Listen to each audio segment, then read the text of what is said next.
I'm Evelyn Lee. And I'm Janine Chastain.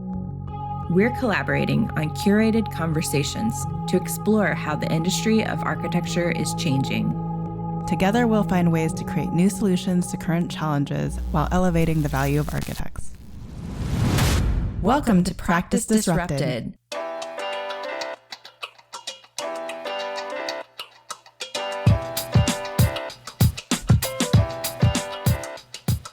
Hello, listeners. Hello, Janine. Hi, Evelyn. Hi, Disruptors. Unfortunately, my internet went out just before we hit record on this conversation, so I'm recording from an odd spot today and without my podcasting mic.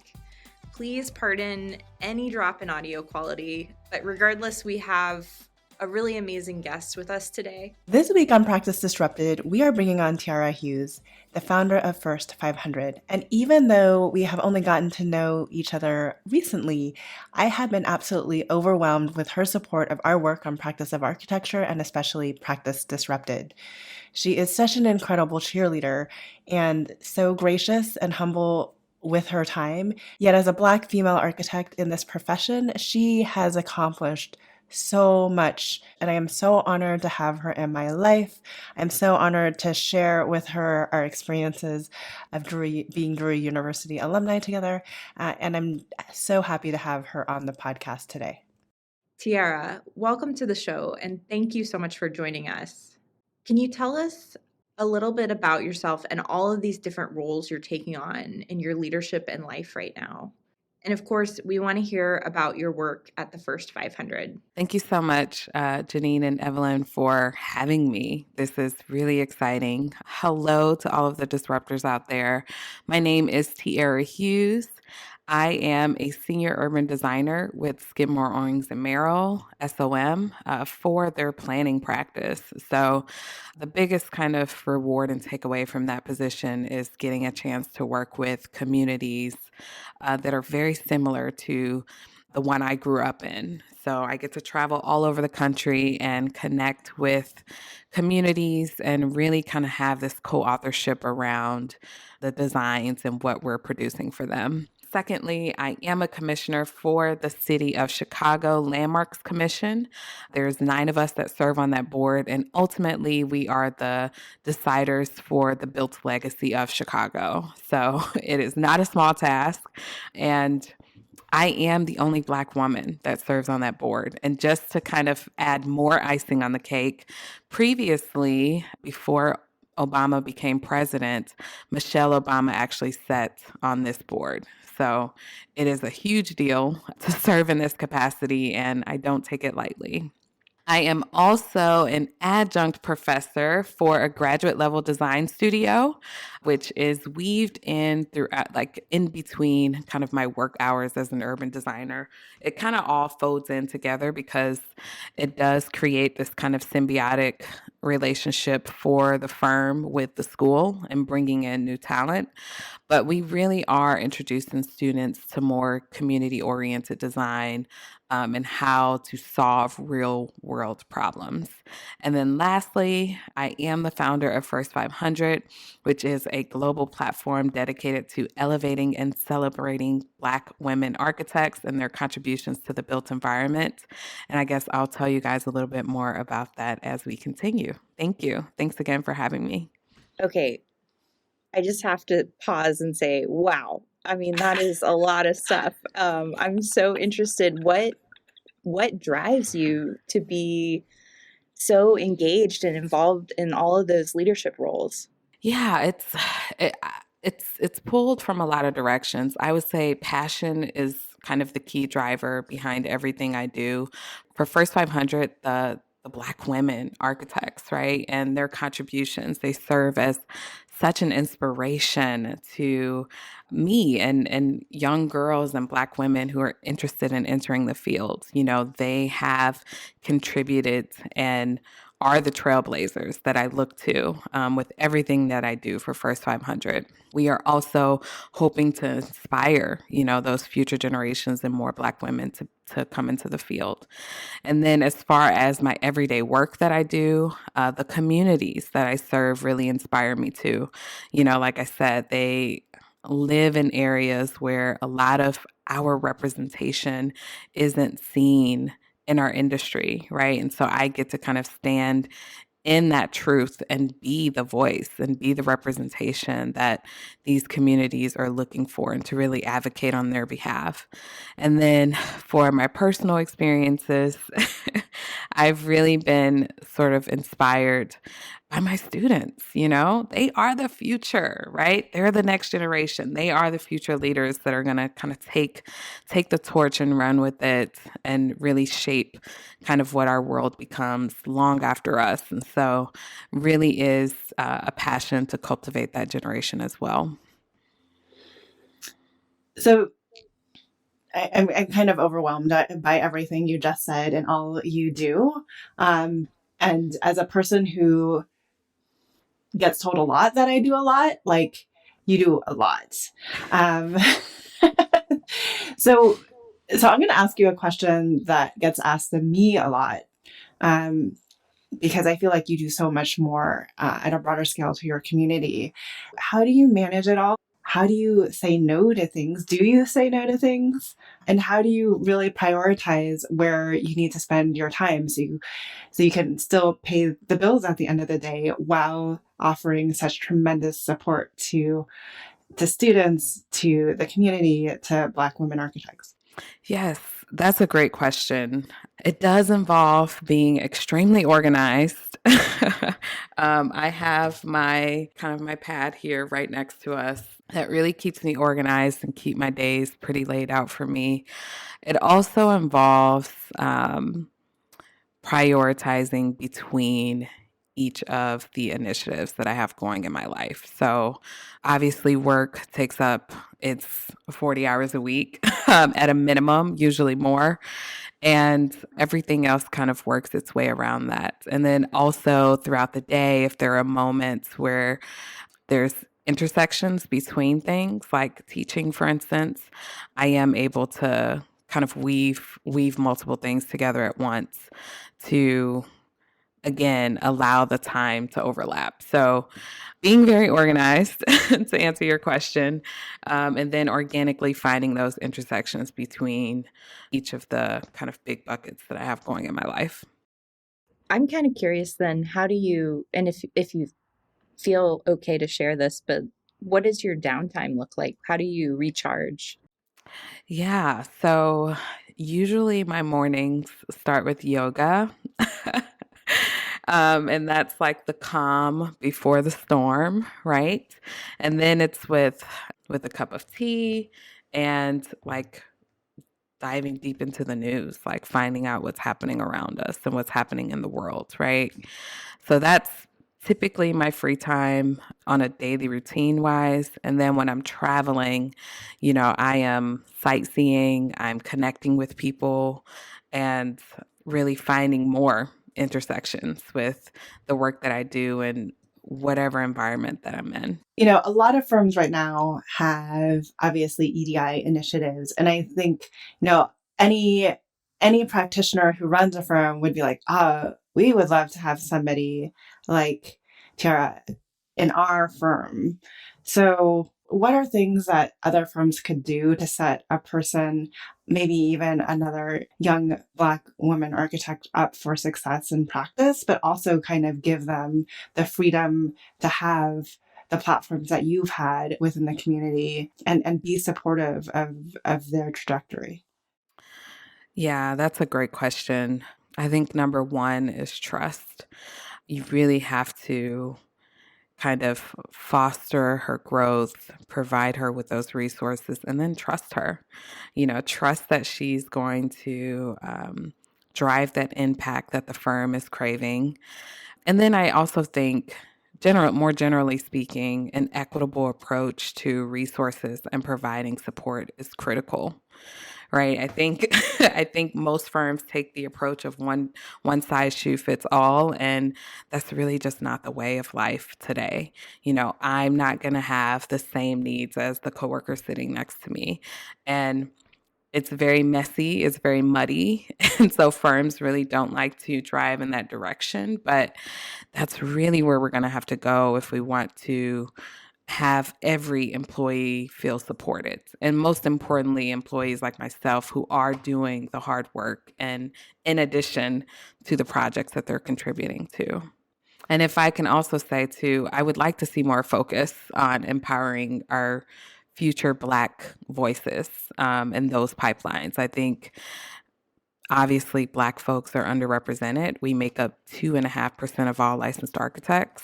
And so if we want to see that number change, it is going to require firms to really pay close attention to what the needs are. And there's also that moment of someone may not know what they need, right? So start somewhere, right? Just have the conversation. And I think you can learn a lot from that and provide them on the right track accordingly. I'm glad you brought that up because I was going to ask, for some firms, they're still early in this process. I mean, as much as we would hope that firms have made progress, the reality is there's definitely firms that are just starting. And, you're saying to listen and to really understand specifically what the needs are. I'm wondering if there are any specific ideas that you could recommend to someone who's listening that wants to build these conversations in their firm, but maybe at that early stage, like what would be the best way to start? Well, I think take a temperature of the room, right? See if your Black employees are even interested in kind of being at the forefront of these discussions. Not everyone is, and that's okay. And if they're not, then finding those critical voices in the industry that are comfortable enough to come into the firm and have that discussion with you, and pay them for coming into your firm and having that discussion because their time is valuable and they are helping you set your trajectory in the right direction. So they deserve to be compensated for their services. And also, if I could drop a quick plug for NOMA, NOMA has a group. It's called the President Circle, and firms essentially sign on as sponsors and supporters of NOMA. But in return, depending on your level of sponsorship, you get a certain number of DEI training hours with that sponsorship. So you can certainly go that route as well. And NOMA has folks, I serve on the national board, so I know this, but they have entities that they've worked with that have proven track records of working with companies to facilitate those discussions and to evaluate yourselves. So that's a good starting point as well if firms really have no idea where to go. Thank you for that. I think we'll be sure to find that specific website on NOMA National and drop it into our show links as well. So be sure to visit us on the website to get a link to the President's Circle. I want to dive a little bit deeper into First 500. So the interesting thing for me about First 500 is this is something that you created. I mean, not to say that your contribution to as a teacher, as a commissioner is any less, but those are entities that like you have signed on to be a part of versus something that you kind of created yourself. Tell me about its creation. Yes. Thank you, Evelyn. If I can start by saying I never learned about or met a Black woman architect in academia. And I was in Springfield, Missouri, which Evelyn is very familiar. It's one of the largest cities in Missouri. And the minority population, which Evelyn and I both belong to, the minorities as a whole make up about 8% of that city, right? And so coming from a place like St. Louis and then going there, it was culture shock. And immediately upon graduation, I couldn't get my diploma and book it fast enough to Chicago. But I relocated to a very, just fast growing, diverse city that I thought would open up those opportunities for me to connect with Black women architects and learn the ropes from them. And that proved to be very difficult. I was just searching. I felt like I was going in circles trying to find, you know, where their stories all resonate. Where do they all exist? Where is a centralized location? Who's telling their stories? Like, these were all questions that were going through my mind. And so I would find one and I would say, where are the rest of you? And she'd say, oh, well, I don't know. I met her at this conference and maybe you can try her. And it was just a mess, right? And so then I did some more digging on my own and I learned that Black women made up at the time less than 1%. And there were not yet 500 living in the US. And so, and hence the name First 500, that was sort of our marker, right? And a quick way for people to wrap their heads around the figure and the shocking statistics that existed, right? And so that's when I founded First 500 in 2018. And it really started as just a research initiative. Like it was the First 500 project. And it was just doing the research and raising awareness. And then it eventually became a lecture that traveled around the country. And yeah, it it took off. But I think that's the foundation for how it was created and why.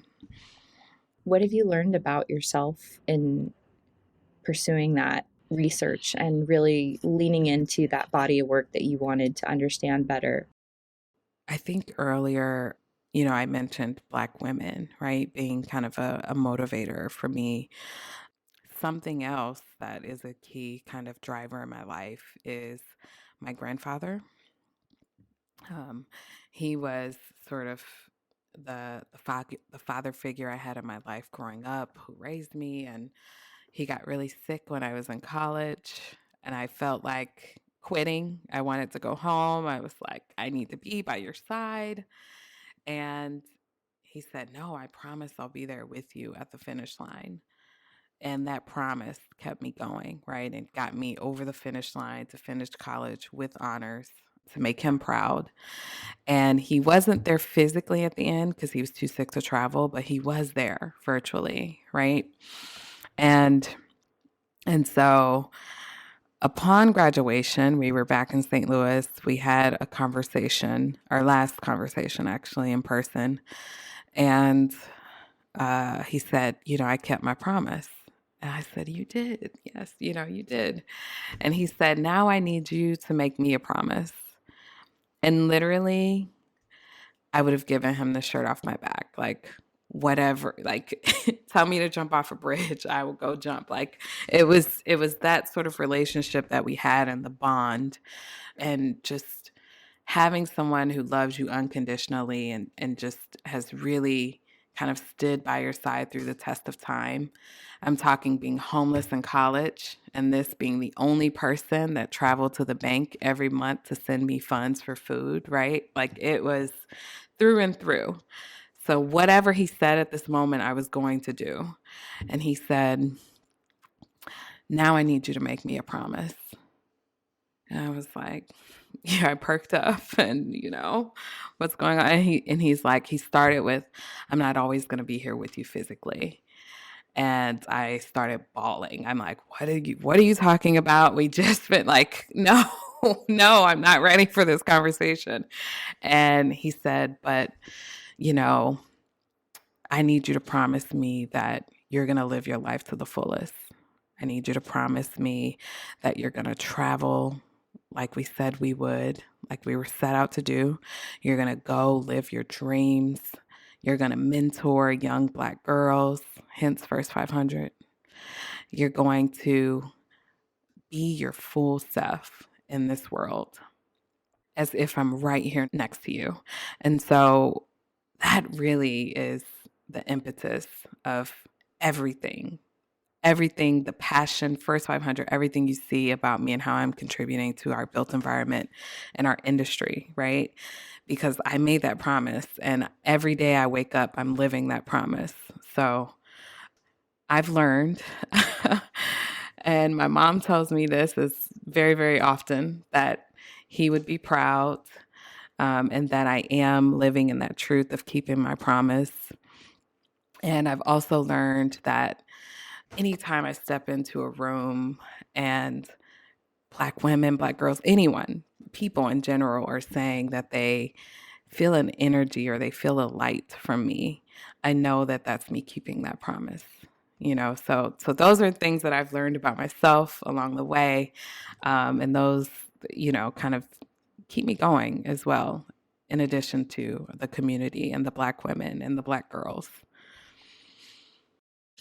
I mean, that is so powerful. And thank you for sharing that. I mean, I've got tears in my eyes just listening to that. It's beautiful. You are living a legacy out of love and respect for your grandfather. And that's really powerful. I mean, that just touched me very deeply. And I know that when you feel that responsibility to lift others up, other people in the world need that person in their life. And so, yeah, definitely, I can visualize you walking into a room and being that source of sharing that love and respect that you have for your grandfather with other women who need that level of support and being that shining star for them.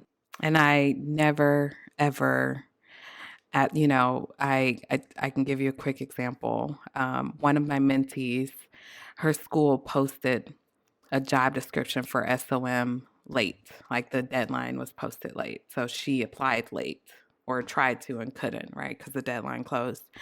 And I made the phone calls, I did what I needed to do. And now she has a full-time internship with SOM in the summer. She's a Black woman. She'll be in our New York office. And she's like, I have to treat you to dinner. I have to thank you. Like, yeah. And I asked for nothing in return, right? Because I had that. I had someone who was so selfless and showed me like unconditional love, right? That I have that in my spirit and my soul, and I don't need it from anyone else, I appreciate it, and I just want her to do really well in the internship. And that's how she repays me, right? So I'm sorry, I didn't mean for it to get emotional. No, Evelyn, I see you. I know. Well, Janine and I are very emotional people. Yeah. This podcast sometimes does us in. So yeah. It was beautiful. I'm so appreciative that you shared it. Thank you. Thank you for allowing the space for me to share. It's been so incredible to see you and to hear the variety of different ways that you lift up people. I imagine that there's also been a progression of First 500 since its initial inception to reach more people, to give more voice to other Black women architects. You and I have talked about this, like this is not a one woman show, and I can just feel how selfless you are in giving back to the community. So how has the platform evolved, and where is it at now? Yes. So we are still at the root of our mission. It's all about Black women in architecture, elevating, celebrating them, also encouraging us to infinitely increase our representation. So beyond that, we've expanded into 3 pillars. The first one you've heard about through and through since the beginning, which is raising awareness. I still travel all over. I just got back from Dallas doing a First 500 lecture for a women's brunch for the DFW NOMA chapter. Can shout out to them. So that's happening. And since the world is opening up, I'm back sort of doing that boots on the ground, raising awareness. But since then, we've expanded to 2 additional pillars, the first being resourcing her roadmap. So actually on our website, if you click under resources, there's chronologically a list of resources that support our youth. So babies, children, they love YouTube videos, right? Like stuff that's for them through to licensed professionals and what networks they should be plugged into and everything in between. So our students, like design competitions, scholarships, fellowships, right? And everything that we can think of that's specifically tailored to her. So if there's a DEI scholarship, for instance, as opposed to a young professional architecture scholarship. So the scholarships being specifically targeted to a Black woman, right? And kind of narrowing her resource pool down in that sense. And then the third pillar being building a strong community. And this really stems from the profiles that's there. It's solely volunteer based, which is great because I think what we've learned through the research is whenever we're not authoring our own stories, details get missed, things get missaid, or there's just false information out there, right? And so we are really enabling her to use her voice and tell her story the way she wants it to be heard.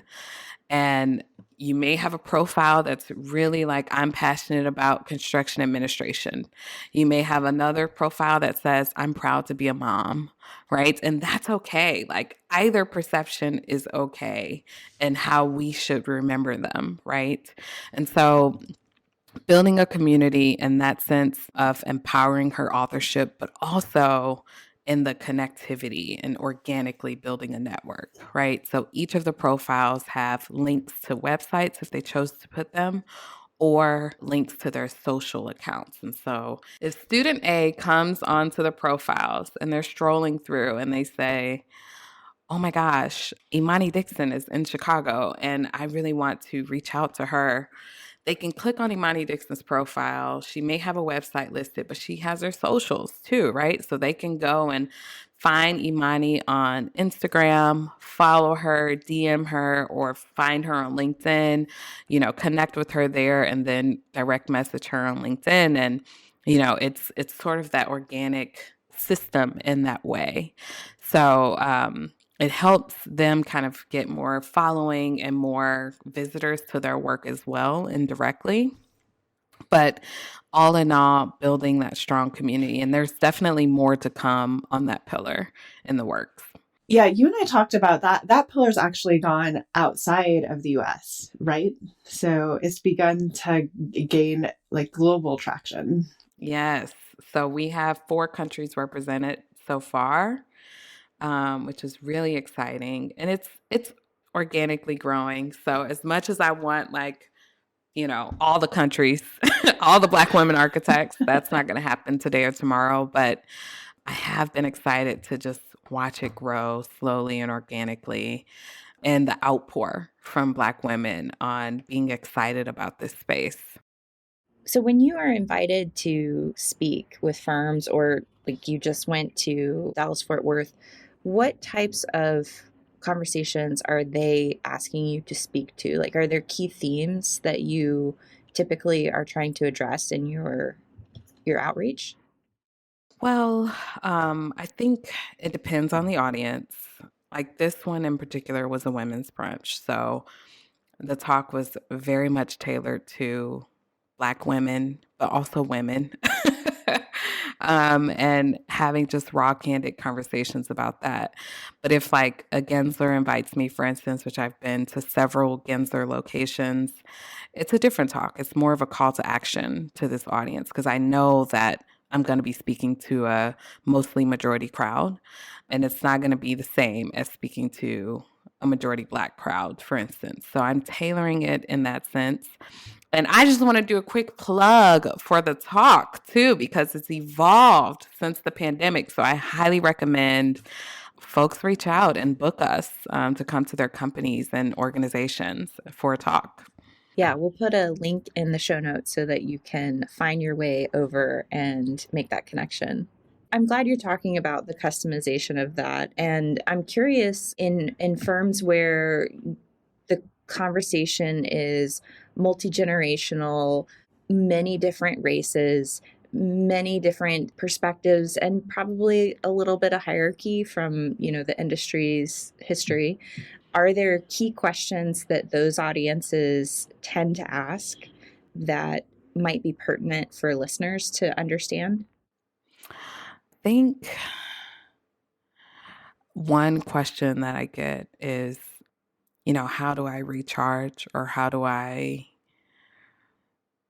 keep going in the face of so much adversity at times? And that's a great question. And I encourage everyone to reflect on that question for themselves, especially if you're an activist or into advocacy work in our industry.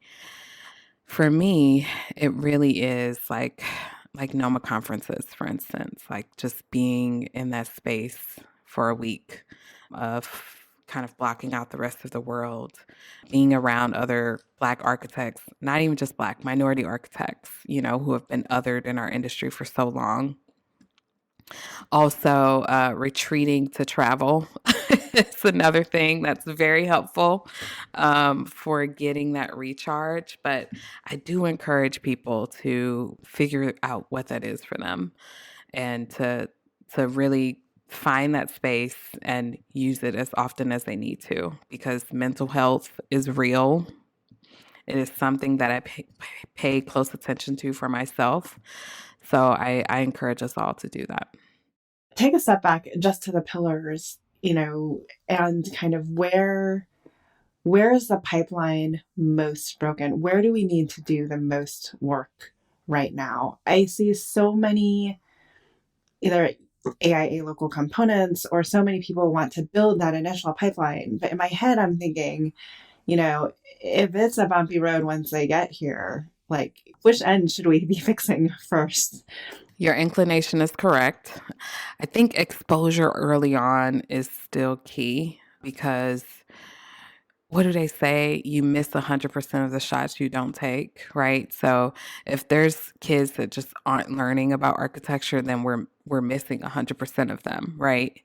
Unless at some point along the way they, by happenstance, get introduced to it like I did, right? So that's always going to be key. And I think there is a lot of people galvanizing around that right now, Evelyn, to your point. But, however, the most critical space that I'm finding is the young professionals post-graduation, in graduation as well as post-graduation.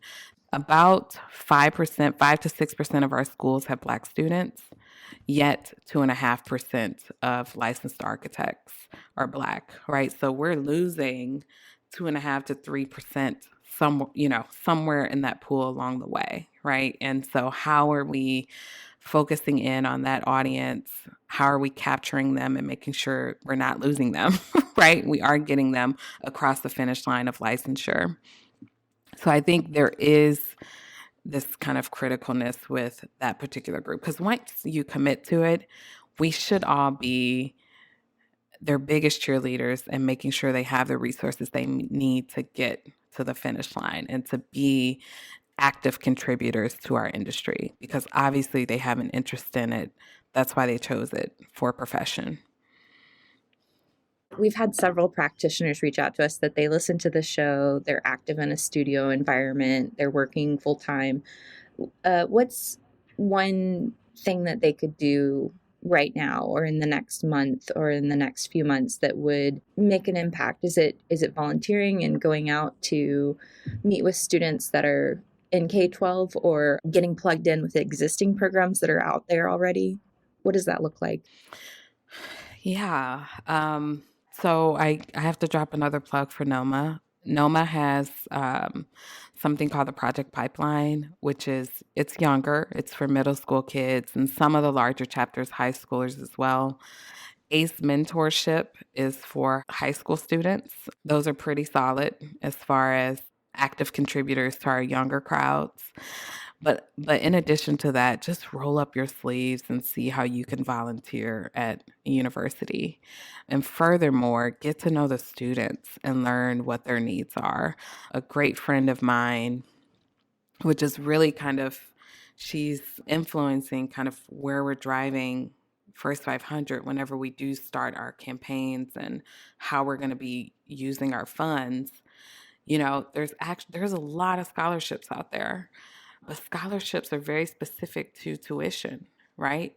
What about her books? What about her room and board?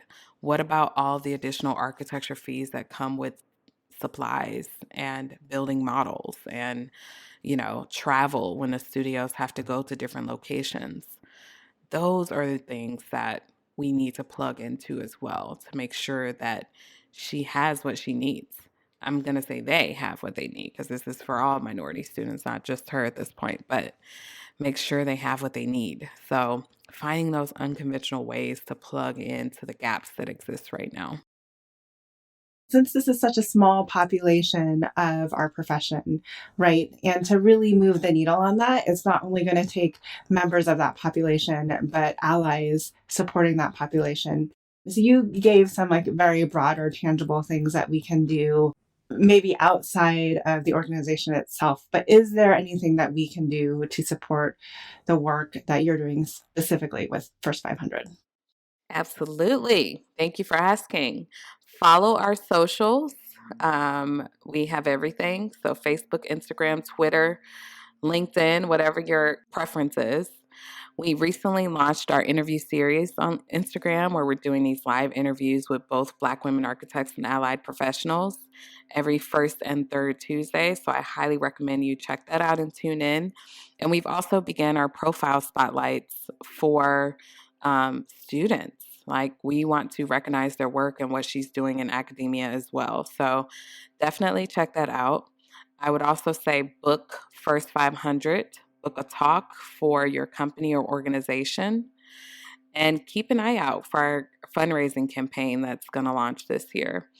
And then lastly, spread the word. Spread the word. And on that second one, whatever you guys are spending, the proceeds will go toward our furthering our mission, which is again elevating and celebrating Black women architects and raising awareness about their distinctions. So we are supporting their paths to licensure all along the way once we organize ourselves and get that going. But spread the word, especially to Black women architects so we can get their profiles and to our younger audiences as well so that she can be aware and see folks in the industry that look like her and who are successful. I want to come back to you as a role model and a leader. You know, at the top of the episode, you were talking about the work that you're doing at SOM and your ability as a senior urban designer to go into communities and really think about these design challenges and opportunities. I'd love to hear from your point of view, what is that role for you? What does your work look like? And how are you received when you're in those communities and projects? That's a great question. Um, it's not the same for any single project. I'll start with that. But if I can zoom in and kind of give you an example of one of the recent big wins of a project. We have a project that's in Nashville. It's in a community, again, very similar to where I've grown up. The north part of Nashville is underinvested. And we all know, if we don't, Nashville is a booming city, right? Like it is busting at the seams. Every time I visit, I see cranes everywhere, no matter what time of year it is. It's not like Chicago where winter there's no cranes and then summer there's cranes everywhere. It's cranes all year round every time I visit.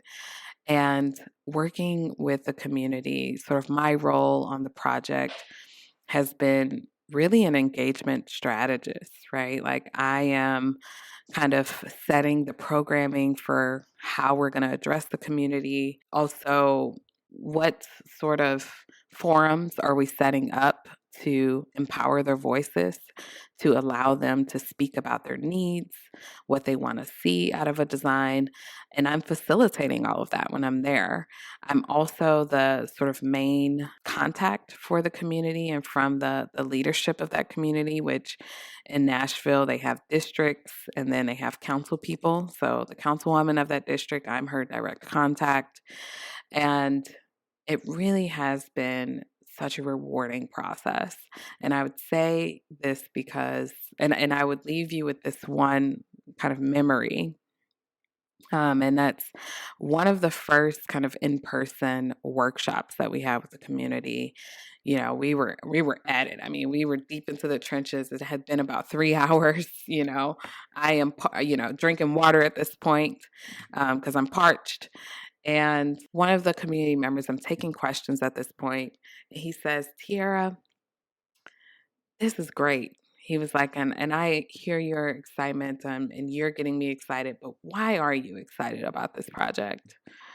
And I was so taken aback by that and also so excited by that question because I got to really reflect on a community in St. Louis in the inner city that I grew up in, and how when I go back home to St. Louis, the community I was raised in is no longer there. It is now flattened to baseball fields for all private high school, and how emotional I got visiting that site in college and seeing that my childhood home was no longer there.